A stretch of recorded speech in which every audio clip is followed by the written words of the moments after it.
Ha guys, let's get more news about Warriors, but first don't forget to subscribe and leave your like. What shares humble outlook on newfound Warriors starting role. Steve Kerr said Lindy Waters 3 is a nice fit in the Warriors offense and plans to keep the undrafted veteran guard a part of the starting unit at least for the near future. Waters however sees it differently. From Waters' viewpoint, Kirk could insert just about anyone into the starting 2 guard spot left vacant by the Anthony Melton season-ending knee injury. We've got a lot of guys that can fill that role, Waters told NBC Sports Bay Area after Wednesday's 120-97 win over the Atlanta Hawks at Chase Center. If you got Steph Curry, Draymond Green, Tracy Jackson Davis and Wiggins, you can throw any other 5th guy in there and he'll be good fine. Now Kerr isn't interested in using anyone else. The job belongs to Waters and the Warriors coach doesn't see that changing anytime soon. I'm committed to that right now, Kay said. He's a good fit. Next to that group I like.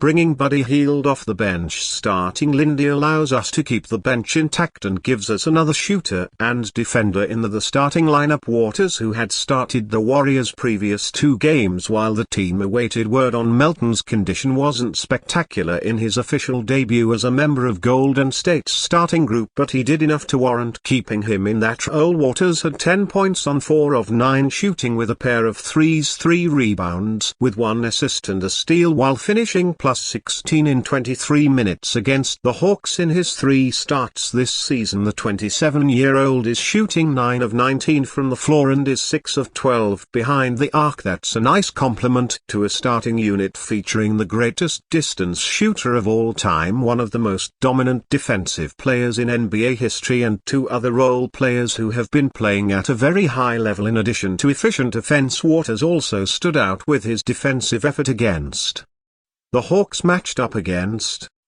Trae Young most of the night. Waters limited the 3-time NBA All-Star to 12 points on 4 of 12 shooting. Just got to corral him, pressure him a little bit, make him make tough decisions, tough passes. Waters said he's a really crafty player, really talented. Waters quickly has made a positive impression not only on Kerr and Dub Nation but with his teammates as well. Lindy's playing well, Green said, just always knows where to be, knows deft defensive rotations and assignments, knows how to get to space. We have the utmost belief in him. We have no doubt that he'll continue to play well for us in that starting group. Waters, though, was very humble in their Warriors locker room after the game. He repeatedly praised his teammates and didn't make much of a big deal out of being named a starter. I'd just been ready for whatever moment that is. Waters said rotation-wise it might be exciting at first, but at the end of the day once the ball goes up everything is normal. NBA referee hilariously tells Draymond Green to not complain out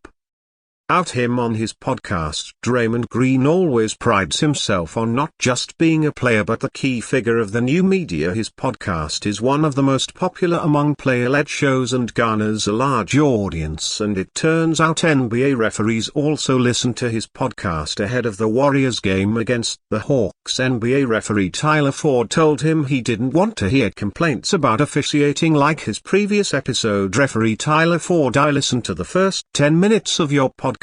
I don't want to hear no feelings tonight. Draymond Green: yes sir. Ford is referencing Green's recent podcast episode where he slammed the referees for calling an intentional foul which got UPG graded to a flagrant 1 by league officials. Green also went after Grizzlies coach Taylor Jenkins and rookie Zach Edey, the latter of whom was the player he fed. It was good to see Green having an interaction with an NBA referee that wasn't hostile. Draymond is one of the most volatile players in the NBA and is constantly arguing with referees over foul calls, and oftentimes he is arguing with referees after committing some of the most blatant fouls possible in the game. Today Green's excessively physical style and brash personality make him a referee's worst nightmare, but Tyler Ford seemed to play along with him just fine. Green had a decent game against the Hawks, putting up 9 points, 7 rebounds, 9 assists, 1 steal and 2 blocks. He played a crucial role in the Warriors' 120-97 win over the Hawks Draymond Green has been one of the most important players in this recent Warriors turnaround. Coming into the season, no one had any expectations of the Warriors, having lost Klay Thompson and Chris Paul in the offseason and landing no star player to replace them. Their Warriors were expected to be a middling team in a stacked Western Conference. However, the Warriors have shown that they are not down for the count. Coming into the season guns blazing, the Warriors now sit on top of the Western Conference with an 11-3 record.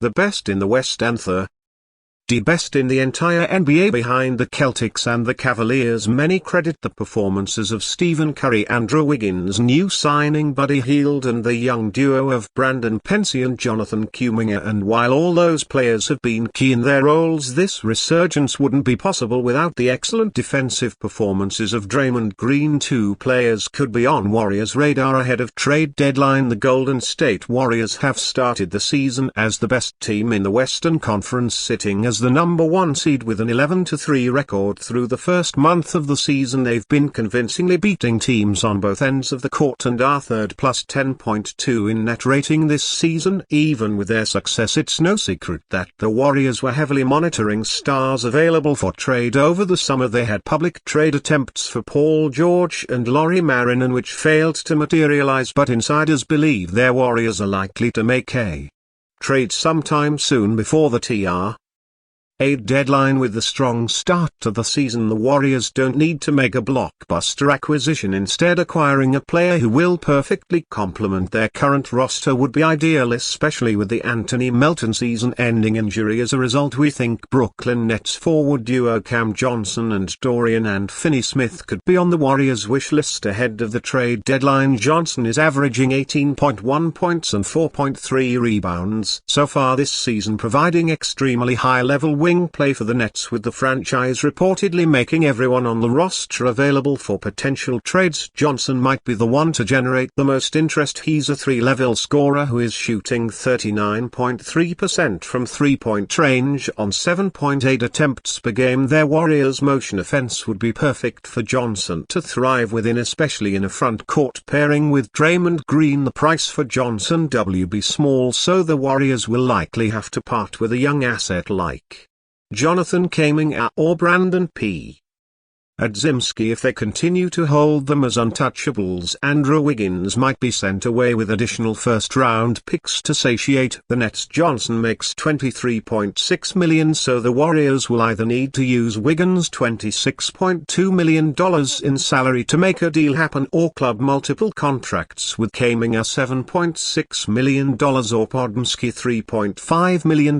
If this is a price too steep for the Warriors for a rotational forward, looking at Johnson's teammate Dorian Finney-Smith could bring ideal results. Finney-Smith isn't the offensive spark plug. Johnson is averaging 11.2 points and 4.7 rebounds on 42.5% from 3 this season, but he's an extremely dependable front-court defender who plays with high IQ and versatility to be on the perimeter or on the inside. And you fan, what do you think of the situation of Cam Johnson? Leave your opinion in the comments.